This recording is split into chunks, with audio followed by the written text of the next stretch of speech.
Okay, guys, so today we're going to have a brief look at the rack and clean and press for pentathlon or for training for jerk or building general strength. Okay,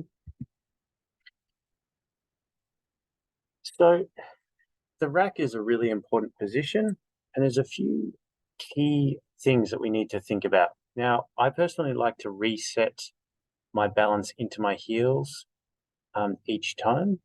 So uh, yeah, basically when you land into the rack, reset each time so I can make it reproducible. Um, you, you want to sort of rest on your bones as much as possible. So that's sort of your intention. And ideally you have straight legs and your elbow will sit in on your torso or on your hip. If you have a belt, that's a different story as well. You can rest it just above that, in some cases on that. So typically you use the breathing in the rack position to pace yourself. So for example, if you were doing the clean and press and you were looking to pace yourself, you might do a press every 2 breaths or every 3 out breaths. If you're going faster, you might just do 1 out breath. Okay, so just some quick fixes for the rack position. Actually, before we talk about that, just a few key points that we think about with the rack is typically we want the handle to be on an angle here, diagonally across. Now, if it's touching either side of the handle, then there's going to be less wobble. Okay, there's less wobble.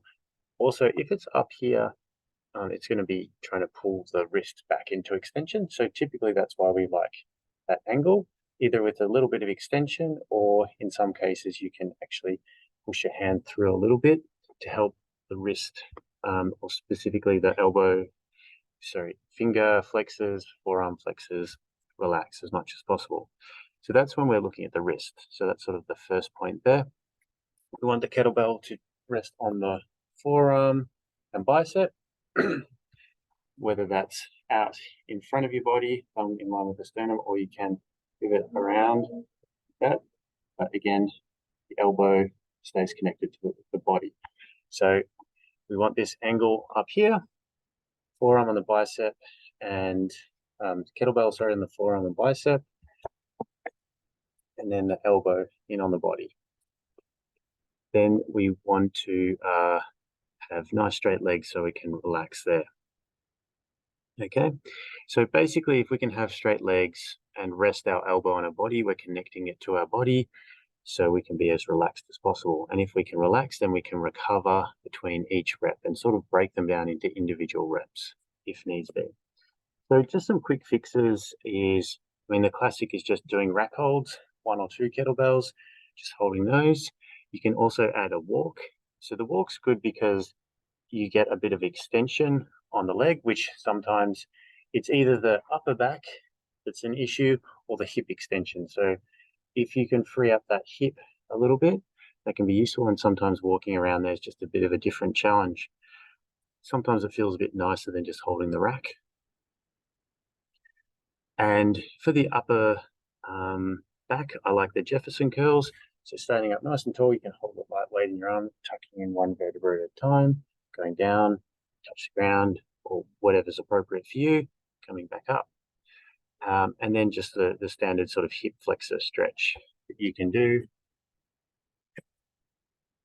Ones, tucking the under, coming forward, all those sort of variations, okay?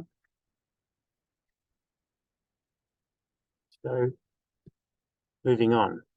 Now, when we're doing a press, so we're going to reset in the rack. So for the press, again, the balance doesn't change too much. I personally like to keep it in the heels. And when we're pressing for a jerk, we want to press in a straight path. So we're training muscles along that jerk pathway up through here. And typically as we initiate, we actually breathe in to expand the diaphragm. So with kettlebell sport, we typically use what's sometimes referred to as anatomical breathing. So as you flex or absorb, you breathe out, and as you expand, or extend, you breathe in. So often people teach on the way out, we want to breathe out, or sorry, like the concentric or the shortening phase, breathing out forcefully. Whereas because we're using submaximal weights typically, we don't need to hold our breath. So we want to typically avoid that. And we just sort of breathe with our anatomy and make it as easy as possible.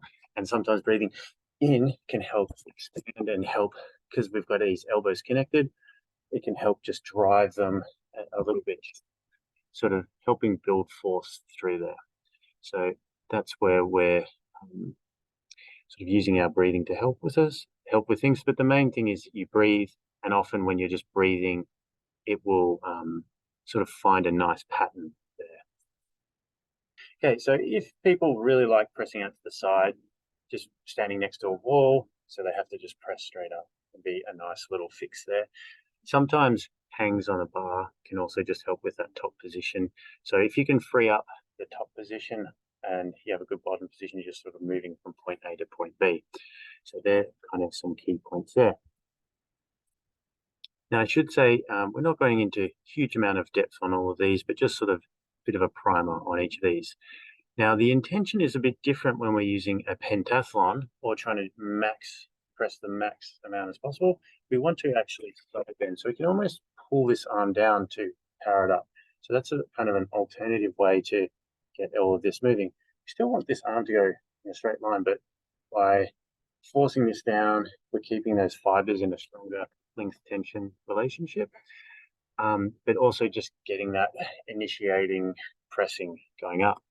Now, I'll typically shift my balance to the opposite leg to amplify that sort of side bending. And that can be part of your intention, like you just think about aggressively bending to the side. It's a nice sort of cue to help with that one. Or you might like to think explosiveness or about explosiveness or like power, depending on how your tempo and things like that. So if you're just doing it for a max weight as well, you have a different mindset. If you're just trying to survive, you just put in just enough effort, which is typically what you do for most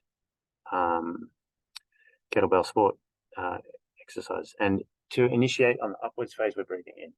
Okay. So once we sort of break through that, we can so you breathe in to expand, breathe out, and then you can breathe at the top to pace yourself. Again, I like to reset my balance into my heels, keeping, again, that angle there. Try to have a relaxed grip here, bicep close to forearm, so it's sort of sitting on the bones as much as possible. And again, yeah, breathing for pace, but you would typically count your out breaths. So just as you drop, you might breathe in and then breathe out as it hits your body. Okay, so again, fixation, again, quick fixes, it doesn't work for everyone, but hangs on the bar is a great way just to help free up that position. It also strengthens kind of the opposite muscles, which is often helpful. Okay, so with the drop, moving from fixation, dropping down, as I sort of mentioned, you're breathing normally, and as the kettlebell touches the bicep, as this happens, this connection, the tricep should connect to your body. If you do that, you typically have a little bit of a leg absorption, but you can see over here as well. Maybe not. I thought I was coming up onto my toes in that photo, but you can also just brush the shoulder, and then that helps to absorb it. And you might like to come up onto your toes to absorb it like that. So typically you would initiate the drop from the heels, drop it and brush the shoulder, drop into that rack position. So we want to find that same consistent rack position each time, same consistent fixation position. We can have variability in the other components of the lift, but those ones I try to make consistent.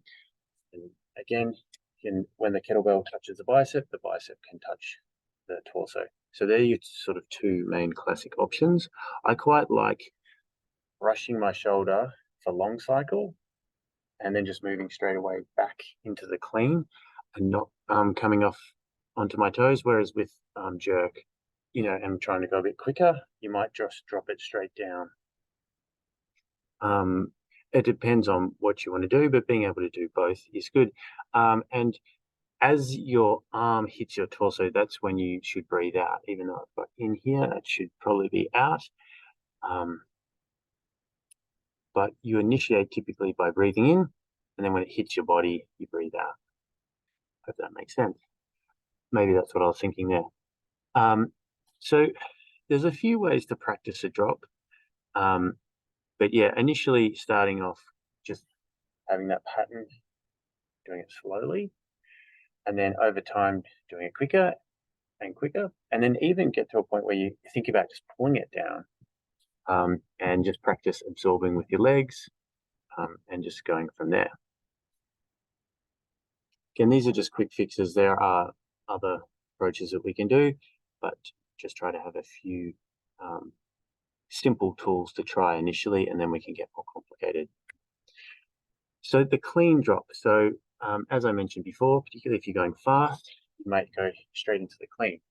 And I should say, with this breakdown of the clean, I'm not going into every component. So typically with, the clean, you sort of have the rack, then you have the drop, you have the re-gripping.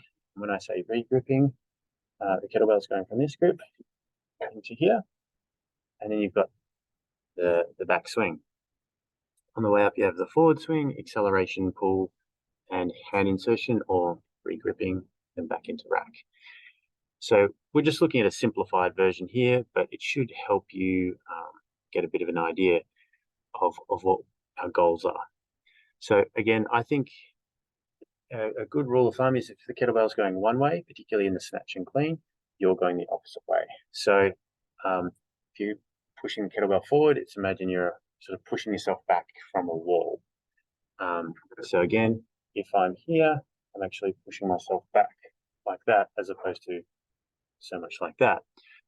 Now, that being said, on the drop, so we are shifting back, so weighting to your heels, or if you're doing a single-sided one, as you can see I'm doing here, you'd shift onto the opposite foot.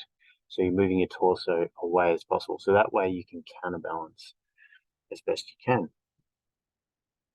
So again, that's what I sort of put as the intention, just pushing yourself away. So if we're distilling it down, weight into the heels or opposite leg, push yourself away.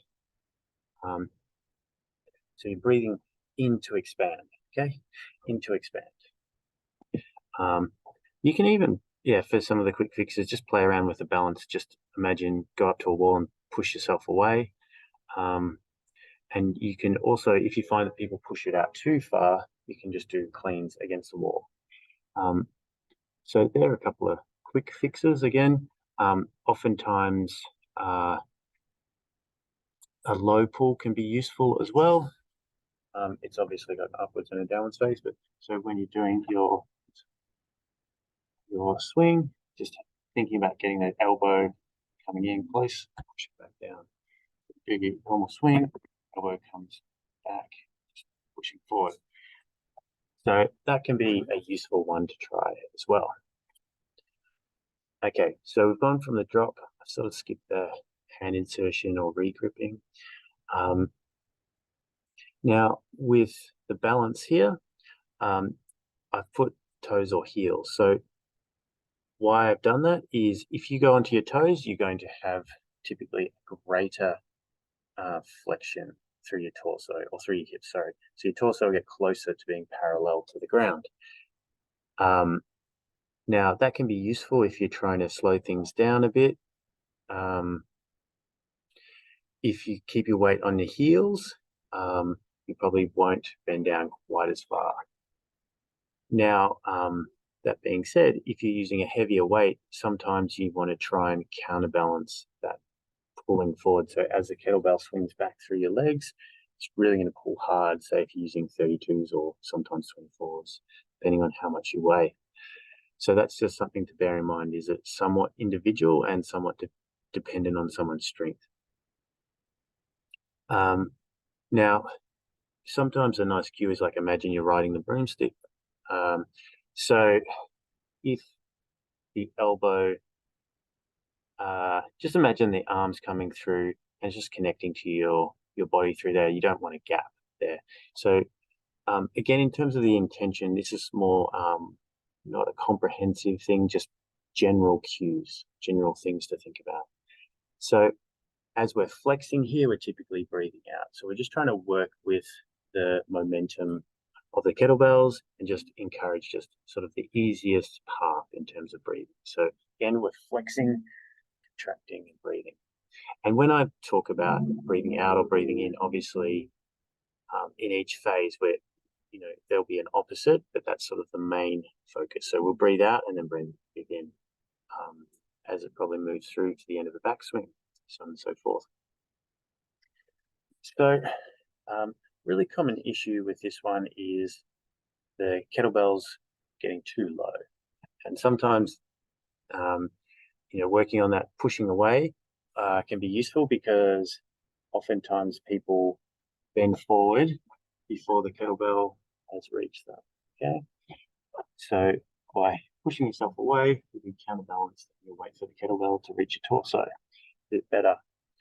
Sometimes you can put like a foam roller, something in between people's legs, and that can also make them aware that the kettlebell is getting really low, and then they can adjust it, or another kettlebell even. Yeah, so again, you want the arm to connect with the body. If you're going really fast, particularly with a one-arm long cycle or a one-arm clean and press, or a long cycle press, I should say, you might not even really bend your torso too much. Let's jump out of this. So you might find here, you barely go down if it's pretty light. Okay, so you can just, as opposed to following it through. So if you're trying to go really fast, you can just sort of almost use a bit of rotation there. So I'm just rotating, I'm just getting that bell moving back. Okay. So that's a useful one if you're trying to sprint, or the kettlebell's quite light. Jump back to that view. Okay.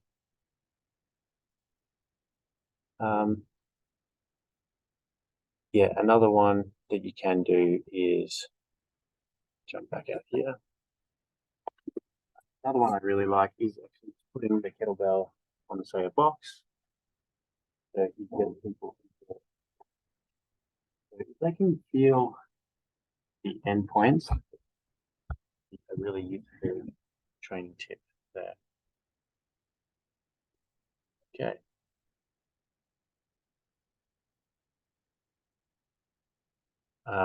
The other one, so actually we'll just jump onto the upwards swing here. Upwards phase. So basically, when you get to the end of the backswing, you kind of want to, if you can, relax.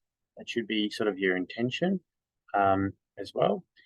So try to relax your quads, and then you're repositioning, letting the kettlebell swing forward past your legs, and then we're going into our acceleration pull. So it's kind of combined that. So what I've said here with the intention is you're kind of just waiting for the acceleration pull, so waiting for the kettlebell to pass your knees. And why you do that is wherever your arm is, that's where you're going to apply force. So if you're really aggressive here, that's fine, but it's going to project outwards because you're applying force in the angle of the arm.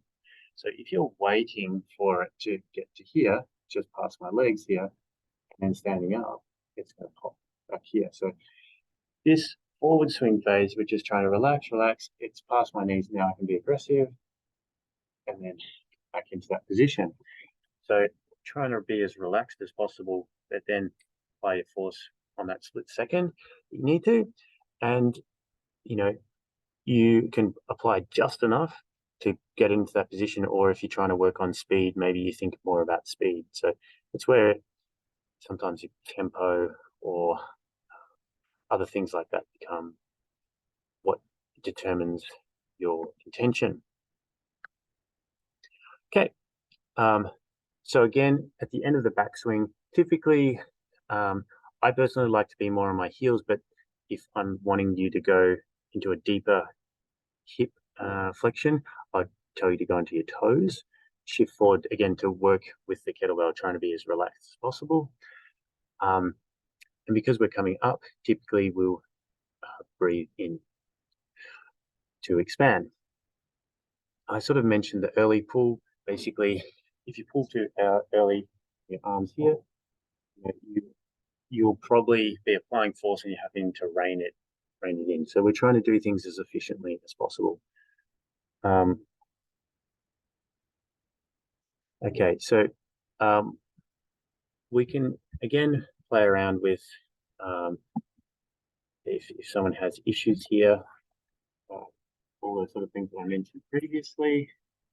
But we could just waiting for the kettlebell. Oh, highly professional operation here. Waiting for the kettlebell to cross the knees and then bring it up. Yeah, so just playing around with that. Again, just looking at those double knee swings. So go with this angle here. All right, so just wait for the kettlebell to pass the knees. That's easy to do. Or you can even just come up onto play around with the pull there, that sort of stuff. Okay, hopefully that makes sense. If it doesn't, just send me a message and I'll try and help you out.